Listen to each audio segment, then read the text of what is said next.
sur une question nag boo xam ne dafa soxaloon gëm ci la ko Mamadou Goumbala nag daal di dugg ci li nga xam ne mooy vie privée ak benn affirmation boo xam ne daanaka depuis lors Sénégal ñëpp a ngi ciy wax avant ñuy xuus ci waxtaan bi dañuy dégluwaat un peu benn extrait boo xam ne mooy indi yooyu la kàddu après ñu wéy ak li nga xam ne mooy waxtaan bi. instabilité bi nga nekkee tamit presque def nga tous les partis de la scène politique. yow Sénégal xamoo fi jëkkër jigéen ju am ñaari jabar wala ñetti jëkkër wala ñeenti jëkkër. non xaaral rek def nga yow ñaata jëkkër nga am fii mu ne ba nga juddoo léegi ñaata jëkkër nga am non dama lay laaj ñaata jëkkër nga am. Gumbala yaru ci benn jëkkër fii mu ne. Gumbala ah déet dama lay laaj. pourquoi sa jëkkër ju njëkk ji nga bàyyi ko. yaa ngi déedéet yaa ngi sa troisième jëkkër je me suis bien renseigné waaw. sa troisième jëkkër waaw. oui. Oh, Goumbala. Tu dis ce que tu veux. déedéet c'est pas ce que je veux, c'est la réalité. ah oui waaw rek bul dugg ci bul personnaliser. ah non personnaliser. les gens qui te regardent ils vont rire sous cap. sous cap voilà ils vont rire sous cap. mu ngoog mu nekk élément bi nga xam ne moo waral coow li yëpp Maïmouna Ndour Faye nga posé ko une question ci li nga xam ne mooy ces mouvements politiques mu dugg ci sa vie privée mais li jaaxal ñu bëri mooy pourquoi quand il a parlé de ça indiwoo fermeté démentir mais ngay reetaan. alors Mamadou maa ngi lay jaajëfal je pense que bu fekkee ne tàmm nga di ma seetaan téléspectateurs yi xam nañu ne man du may faral di personnaliser un débat. bari na lu may def plateau parfois les invités là di am yenn attitude yi mbaa di am di tenir yenn propos yi on m'a jamais vu démentir parce que pour man dans un débat ki nga xam ne moom moo intéressé nit ñi du man du ce que je peux dire ou ma nekk di défendre sama bopp wala di jéem a setal sama bopp bari na looy dégg un invité di la jéem a teg tuuma di jéem a mais man dama minimiser et je lui ai dit tu dis ce que tu veux je minimise je passe lu tax tontuwuma ko foofu dama jàpp ne ku nit ñu sensé ñëpp duñu ko déggee duñu ko gëm yow xam nga ma waa télé bi xam nañ ma xam nañ un peu ma vie nu mu demee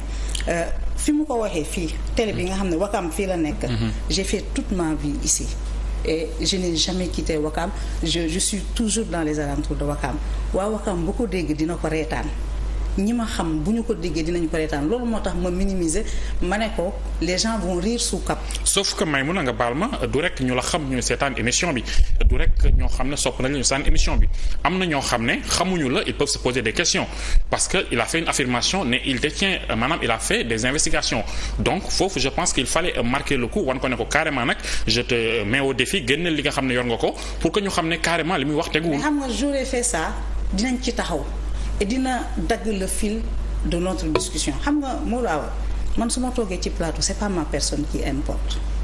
li ma soxal li nga xam ne moom mooy soxal mooy li sénégalais yi mën a jëlee ci sama waxtaan ak nit peut-être que j'aurais dû le faire. oui malheureusement Maïmouna parce que émission bi ça a duré combien de temps 1h30 2h. lan la Sénégalais yi ça n'a même pas duré 1 heure. oui même bu dee loolu sax li ma bëgg a wax mooy les Sénégalais ce qu'ils retiennent aujourd'hui mooy propos yi nga xam ne wax na la ko ak émission bi li ñu fi wax yépp comme information. sauf que réew mi moo yàqu ñi koy gëm parce que boo xoolee élément bi nga xool sama réaction. war nga xam ne man li Goumbala wax ça m'importe peu. parce que man je suis rare. mais au-delà de yow Maïmouna c'est à la femme qu'il s'est attaqué en fait. may ma rek man nga déstabiliser ma wala nga décontenancer ma ci émission mënul nekk je ne suis pas sensible à ça c'est l'invité moom mooy la star. moom moo ma intéressé mënuloo wax ci émission loo xam ne man mën nga ma déstabiliser émission bi ñaari mbir la tu te tiens bien tu t'en sors bien c'est bien pour toi. bu fekkee ne tu as eu des difficultés à répondre aux questions tamit noonu la man pertuma ci dara peut-être que avec le recul j'aurais dû m'arrêter mais sauf que ce n'est pas mon style moi je ne parle pas de moi-même je ne personnalise pas le débat te dañu nekk ci waxtaanu politique gis nga mbir mi c'est un jeu de rôle bu fekkee ne mënoo dékku yenn mbir yi yenn situation yi bul ci dugg def naa débat yu métti débat yu gën a métti lii méttiwul dans toute l'émission les choses se sont bien passées sauf que pourquoi affaire bi jël beneen ampleur c'est parce que dafa am des personnes mal intentionnées bien que sachant que li Goumbala wax. non avant ces personnes avant ces personnes même Goumbala déjà pourquoi il a tenu ses propos. avant ces personnes bien que sachant que du dëgg mais ñu jël ko bu ko tourner bu ko def dossard d'athlète tappal ma ko c'est ça qui est inacceptable Goumbala li mu wax daf ko inventé daf ko sos du dëgg amul et dans le cours de l'émission les Sénégalais vont se rendre compte que Goumbala li mu wax dara amu ci maintenant il s'est senti en difficulté peut-être que ci moment boobu loolu moo nekk ci xelam mu génne ko mais c'est ce que je trouve ignoble c'est-à-dire on est dans un débat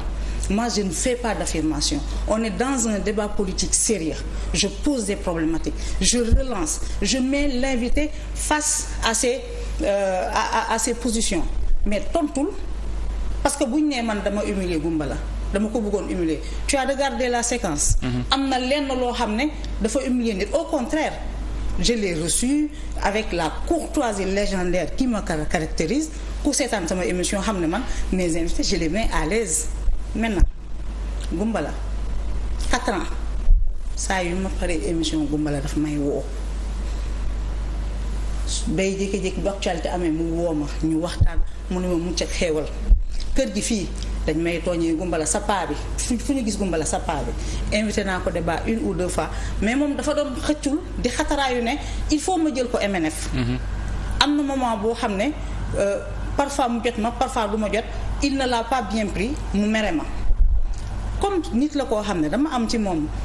affection mag la yërmande mag laa am ci moom donc dëgëruma ci moom ma ne sama paa bi de mere na ma xaaral ma woo ko invité ko puisque il a une actualité parce que MNF talk show actualité la moi je n'invite pas les gens pour que ñu ñëw tegle seen tànk di dérouler di communiquer di def dans la langue de bois je pose des débats politiques sérieux moom xam na le format de l'émission ma woo ko invité ko mu ne ma man kat guddi gi damay am problème pour circuler ma ne ko mën naa la yónnee chauffeur mu jël si la ma yónnee ko chauffeur jël si ko 21h30 ma woo ko ma ne ko chauffeur bi mu ngi lay jël si d'ailleurs maa ngi doon waaj a commencer li nga xam ne moom mooy sama émission mu ñëw il connaît le format de l'émission il devait se préparer te question bi ma ko posé je suis dans le factuel dugguma ci vie privée offensé wu ma ko il y a aucune velléité ou volonté de l'humilier le débat c'est comme ça ñi fiy ñëw ils sont préparés les gens me disent waruma woon invité Goumbala amul le niveau de mon émission non je suis désolée man je ne suis pas dans l'élitisme médiatique télévision dañ ko teg pour les Sénégalais boo amee nit bu amee lu mu war a wax dañ ko war a tëjee buntu mu wax. mais justement Maïmouna justement xeebuma Goumbala xeebuma parcours nit ku ma respecté la te nit ku ma weegoon la. sauf que est-ce que wax nga ak moom ak respect quand vous parlez de son instabilité en politique entre guillemets. parce que toi tu n'aurais pas posé cette question en tant que peut-être autrement style yi bokkuñu. peut-être autrement maanaam j'aurais pu lui dire def nga réew mi def nga fii def nga faa. c'est de l'instabilité on parle d'instabilité Mamadou Awa. mais tout est dans les mots en fait. non on parle quand je dis je ne lui dis pas lui entité personnelle qu'il est instable je dis instabilité politique toi journaliste boo jàkkaarloo Goumbala boo ko posé woon question bi boo paree émission dinaa la woo nee naa la autrement laa koy waxee lu tax maintenant ku nekk ak sa style te sama style y a rien d'irrespectueux je lui parle il se met à convoquer des éléments de vie privée je ne me suis pas arrêtée je suis restée professionnelle jusqu'au bout sauf que li tax man ma ñëw toog fii di def ak yow émission c'est la première fois que je me retrouve de l'autre côté. C'est vrai. fu nekk dañ may woo invité analyser man dama jàpp ne journaliste là et je suis dans l'animation du débat waruma nekk di jouer beneen rôle li tax ma ñëw toog fii les gens vont dire on dit oui il faut minimiser il faut relativiser li tax ma ñëw toog fii c'est pour défendre un principe c'est pour défendre ma corporation. Parce que ce que Goumbala a fait bu ñu bàyyee mu jàll keneen dina ko def. avant loolu Maïmouna si vous permettez benn audio bu mu bëgg ñu déglu ko tuuti juste après l'émission il a échangé ak ñi fi nekkoon moom Goumbala ba tey ñu déglu élément bi après ñu wéyal waxtaan wi. man daal xam nga man sama ko may mun a est-ce que xam nga sama numéro léppam dama koy effacé woon. bàyyi ko bu ko def bàyyi ko. may mun a ku la sopp la moom dong da nekku fi kenn. déedéet loolu dëgg la. léegi li ma wax amul. pourquoi mu nekk di ma foog ko. loolu sax ngay corriger loolu ngay corriger parce que yow xam nañ ne tu es véridique. ñoo xam nañ ne tu es véridique. na respecté gis na may mun a wóor na émission yi ngeen da koy seetaan dañoo tey gis naa tey sama paa bi. yaa ngi dégg may mun a ku la sopp la ku la bëgg émission vie kañ laa fi gëj. waaw mais kañ laa fi gëj damaa boycotté woon ba yàlla xam na ne boycotté woon déedéet père yàlla dama koy woo mu lànk wanaa ko 1000 fois mu lànk. yow nga wax Sénégal yëpp moom ni ngeen jëkkër tamit. nga wax àddina bi moom ngeen jëkkër la am. lu ko wax naa ko. ana kii ana mu jëlee waaw mais père loolu moom dafa post Facebook nga dindi ko. man def post xanaa xamoo ko. mu nekkoon Mamadou Goumbala ñu déglu ko mu waxtaan ak ñi nga xam ñoo doon liggéey ci kër gi ci les raisons de son acte Maïmouna déjà lii nii yan conditions lañ ko jëlee parce que après émission bi la mais aussi ce qu'il a dit déglu nga ko. mais ce qu'il a dit c'est faux et tous les gens qui étaient ici ils étaient interloqués les gens étaient tristes donc bi ñu paree dem naa ba voilà fin bëgg naa ci revenir ma ne lii guddal wax la bi ñu paree ma ne ko Goumbala fii. def nga lu ñaaw wax ji nga wax ñaaw na trop. yow xamululoo ma dara li nga wax du dëgg mu ne ma sama yoon nekku si nga jàpp ma magum jëmm mu toll ni man di ma kalli-kallee ma ne ko Goumbala il faut rectifier ce que tu as dit. ñu bëri sax s'attendaient à ce que mu excusez wu à la fin de l'émission. il faut rectifier ce que tu as dit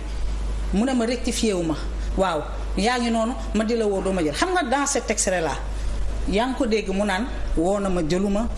gëj naa ko invité est-ce que c'est une raison pour ngay ñëw di waxal nit loo xam ne du dëgg est-ce que c'est une raison dans un débat kilifa bu toll ni moom ngay convoquer des éléments de la vie privée d'une personne donc bi mu génnee xam nga c'est la tradition boo paree émission boo génnee dañuy teg caméra yi pour jël la le caméraman teg na préparé wu armé pour jël ko pour le journal bi mu génnee tellement les gens étaient choqués par ses propos et ñoom ñi nekk fii di animer émission bi ñoom xam nañu man ni ma jàppee paa bi ñooñu génn di wax ak moom gis nga nag y a la main divine dedans parce que j'aurais pu ne pas avoir cet élément là où Goumbala reconnaît que li mu wax amul daf ko inventé caméra baa ngi tourner man bi ma paree dama yéeg sama bureau j'avais des choses à faire mu continuer di wax ak ñi ma doon ñi nga dégg ci kii bi c'est des éléments de cette TV. oto bi ko indi woon mënoon naa ñàkk kersa mënoon naa ko mere mënoon naa ko bañ a delloo mais man maa jël engagement bi te man teraanga kese laa xam te teraanga day mot oto bi mu ko oto bi ko yóbbu woon bi ko indi woon yóbbu ko parce que boobu moom ci boppam ruus na généw na mënatul taxaw. justement Maïmouna oto bi ko yóbbu woon ki nga xam ne moo ko yóbbu woon muy chauffeur bi moom sax bi mu ñëwee am na témoignage bu mu def ñu déglu ko après ñu jeexal extrait nag wéyal li nga xam ne mooy waxtaan bi. man la Ibrahima chauffeuru 7TV bon dafa am luñ bëggoon a leeral mais baax na tamit balaa ñuy leeral loolu ma am lu ma leen wax tuuti ndax man dama jàpp ne fii ma toog nii sama bàmmeel laa toog. te lépp loo wax fii yow mal xiyaam danga ko fa waxaat kon yaakaar naa ne man sama alaaxira man Maïmouna waruma koo gënal ba tax na Mamadou Goumbala li nga xam ne moom la wax ci bi ma koy yóbbu ndax man maa ko jëli woon bi muy ñëw jour boobu man maa ko jëli woon bi mu paree tamit man maa ko yóbbu bi ñu demee ba passé camp français ci rond-point bi foofu lañ ko woowee appel mais comme que man maa ngi daw te sama verre yi dafa wàccoon mënul dëgganteeg waa ji bu baax ci la defee téléphone bi haut-parleur léegi bi mu defee haut-parleur bi mu décoré waa ji commencé reetaan mu ne ko xanaa danga ma doon seetaan maak ndaw si waa ji ne ko waaw émission bi yëpp seetaan naa ko mais yow moom li nga wax moom mu ne ko waaw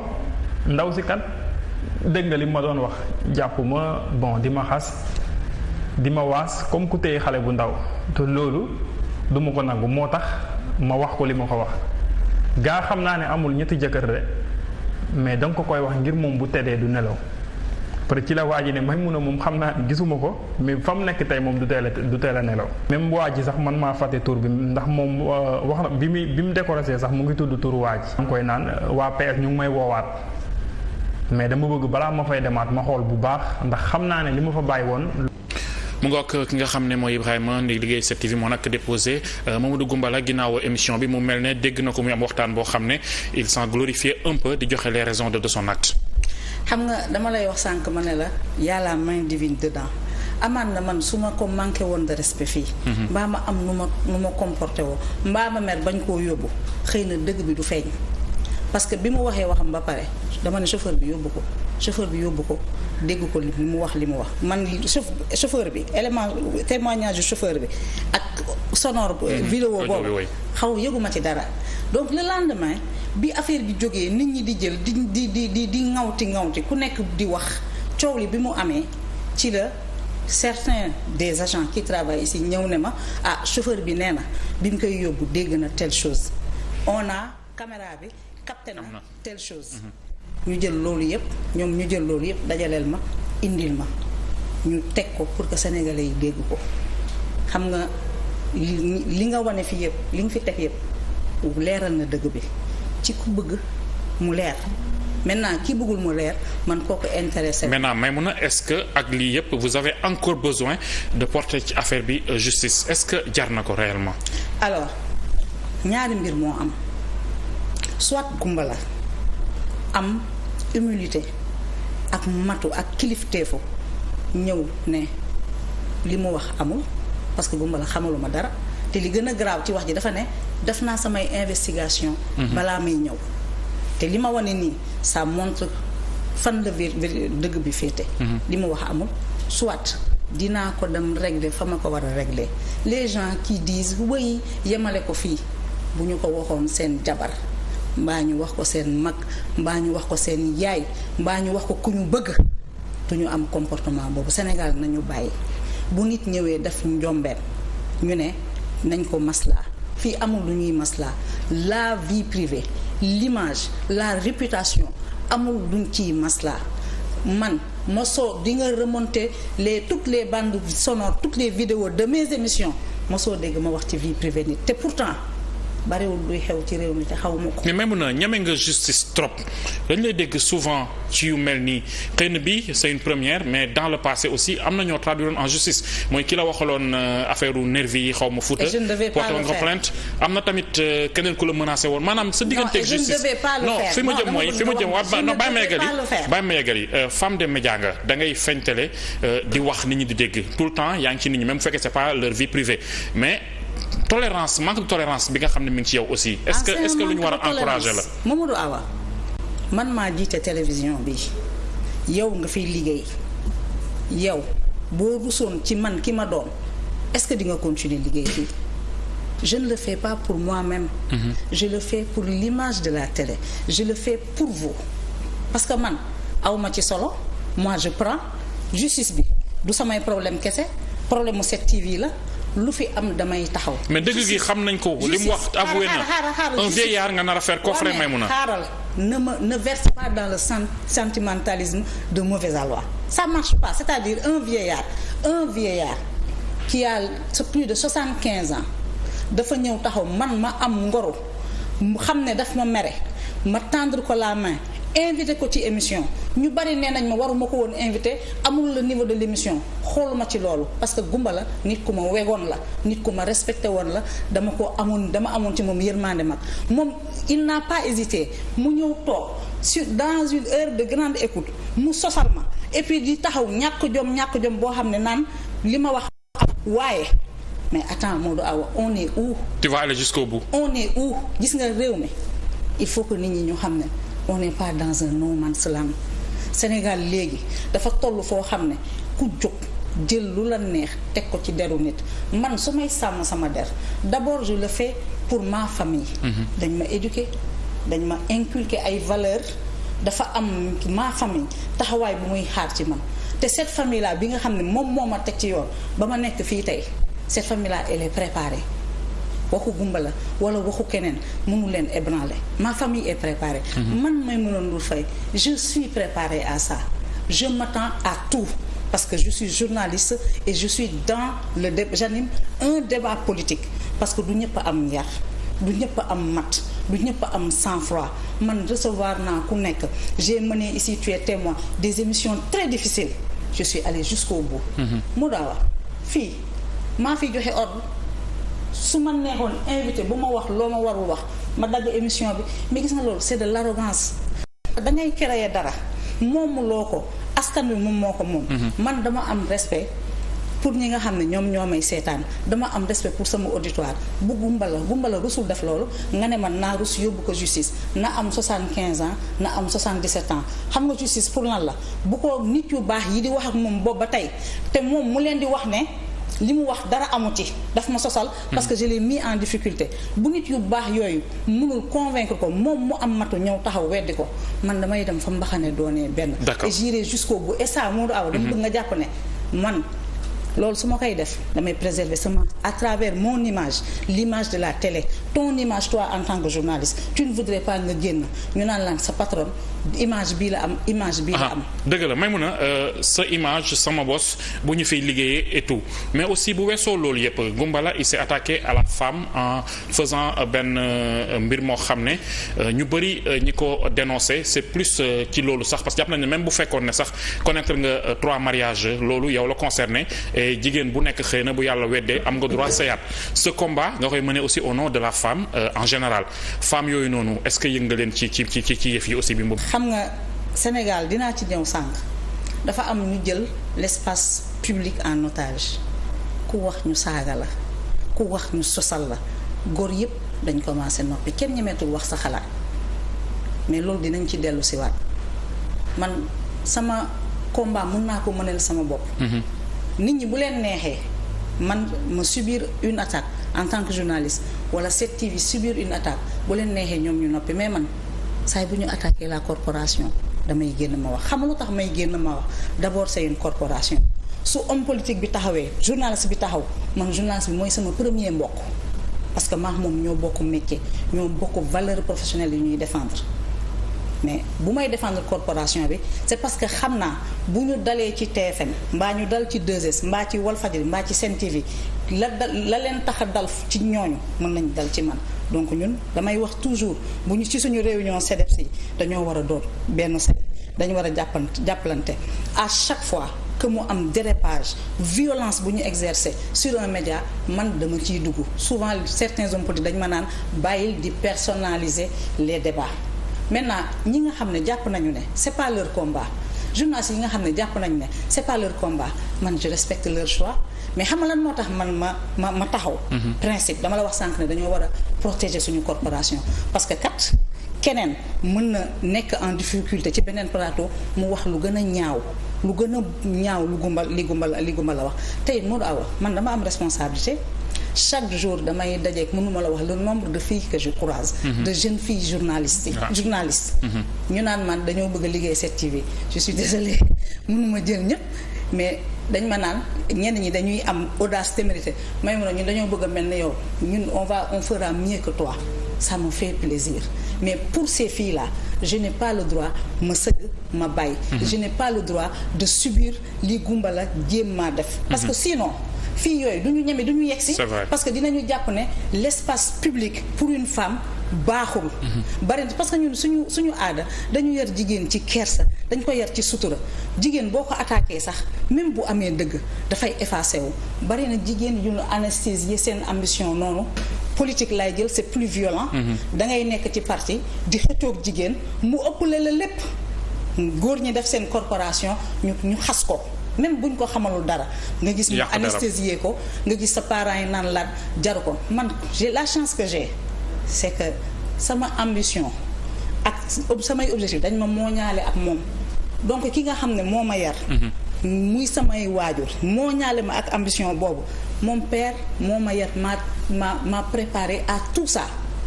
moom m'a préparé à gérer des gens à être généreux à monter de la détermination à être endurante et persévérante. Il ne reste pas beaucoup de temps persévérante donc ñooñu noonu xam nañu mais man dama sama cër la ma wan jigéen ñooñu xale yooyu di ñëw ne espace public ku ci nekk il faut faire face il faut être endurante te am na ci jigéen ñoo xam ne tey c'est des femmes politiques bu ñu la waxoon fi ñu jaar bu boobaa ñun ñëpp dinañu am courage donc ñun waruñu yor le relais après ñu bàyyi ko mu d'accord déglu naa la bu baax a baax ñaawlu nga sans le dire peut-être position ñenn ñi nga xam ne yaa ngi doon xaar peut-être ñu wane soutien ci mbir mi bu weesoo sa personne mais pour la corporation xëy na am na ñoo xam ne waroon nañoo wax waxuñu dañoo noppi mais am na ñoo xam ne dañoo wax seulement ni ñu waxee du jëmul ci sa faveur ku ci mel ne le journaliste Adama Gaye par exemple dafa ay critique la def jëmale ko ci yow jàpp ne ce qui est arrivé da nga ko chercher bu baax. balaa may ñëw ci Adama Gaye laay jeexalee. Je n'ai pas 3 maris